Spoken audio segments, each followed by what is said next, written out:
I'm Anna Hosford, and today we're going to talk about preparing for coming to Barbados.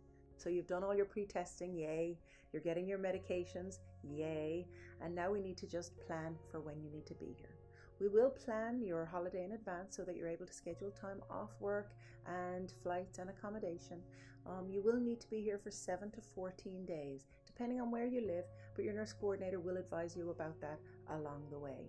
You don't need any vaccines, it's a safe place, and we'll help you with your accommodation and flights if you would like. We have some holiday packages that are available. You can read about them on our website. We also have a liaison manager called Danielle who will help you with organizing your flights and accommodation if you would like some assistance. Some people like to do it themselves. Some people like help.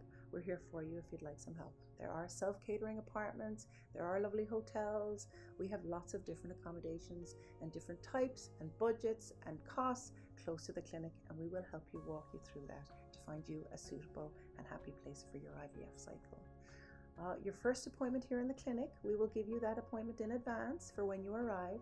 It's an important but exciting day. You will meet with your doctor, you will have an ultrasound, and then you'll meet with your nurse coordinator afterwards, and she will go through with you your medications, your next steps, your paperwork, etc. So pack lots of sunscreen, you're on your way.